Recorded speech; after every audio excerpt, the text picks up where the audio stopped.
جہاں مرنے کے بعد تمہیں ملیں گے اور دراصل یوم الجزا اور آخرت میں تمہیں ملیں گے، وہیں اس دنیا کے اندر تم جو اچھا کرو گے اس کا اچھا رزلٹ ظاہر ہو کر رہے گا، تم جو برا کام کرو گے اس کا برا نتیجہ اس دنیا کے اندر بھی ظاہر ہو کر رہے گا۔ ایک نہیں انیک واقعات قرآن کریم نے بیان کیا۔ اب غور کیجئے ذرا سا، وہ کون سی بات تھی جس کی بنیاد پر اللہ تعالیٰ نے ابلیس کو جنت سے نکال کر دنیا میں پھینک دیا؟ وہ کون سی بنیاد تھی جس کی بنیاد پر اللہ تعالیٰ نے ابلیس کو اپنا ملعون اور اپنی رحمت سے دور کر دیا؟ وہ کون سی وجہ تھی جس کی بنیاد پر اللہ تعالیٰ نے حضرت نوح علیہ السلام کی قوم کو طوفان کے اندر ڈبو دیا؟ پوری دنیا کو اللہ نے تبو بالا کر کے رکھ دیا۔ وہ کون سا جرم تھا، وہ کون سی بات تھی جس کی بنیاد پر اللہ تعالیٰ نے قوم عاد کو ہوا کے ذریعے سے ہلاک کر دیا؟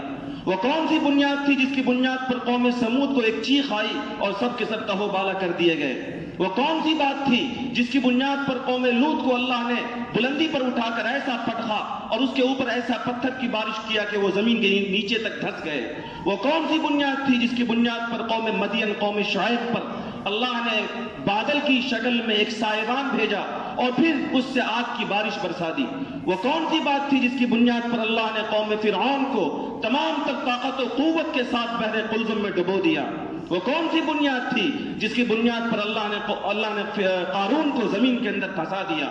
وہ کون سی وجہ تھی جس کی بنیاد پر اللہ تبارک و تعالیٰ نے بنی اسرائیل پر ایسی قوم کو مسلط کر دیا؟ فدمرناہم تدمیرا۔ قرآن کریم نے کہا کہ ہم نے اس کو تہس نہس کر دیا، اس قوم نے گھروں میں گھس کر بنی اسرائیلیوں کو مارا اور اللہ تعالیٰ کے مختلف عذاب کے وہ شکار ہوئے۔ اس طرح کے واقعات قرآن مجید نے بیان کیا۔ آپ غور کیجئے کس بنیاد پر ان قوموں پر اس دنیا کے اندر سزائیں آئیں اور یہ قومیں ہلاک کر دی گئیں؟ کس بنیاد پر ان مضبوط قوموں کو جو وہ کہتے تھے من اشد منا قوہ، کون ہے ہم سے زیادہ طاقتور، کون ہے ہم سے زیادہ طاقت والا، آئے ہمارے مقابلے میں ہم اس کی اینٹ سے اینٹ بجا دیں گے؟ اللہ کی جب پکڑ آئی، اللہ کا جب عذاب آیا، اللہ تعالیٰ کا جب انتقام آیا تو یہ سارے کی ساری قوم معمولی ہواؤں اور چیخوں سے برباد کر دیے گئے۔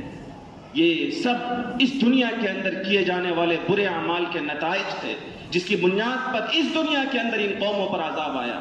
قرآن کریم نے اس طرح کے واقعات و قصص کو جگہ جگہ بیان کیا اور ہماری عبرت کے لیے بیان کیا۔ قرآن نے کہا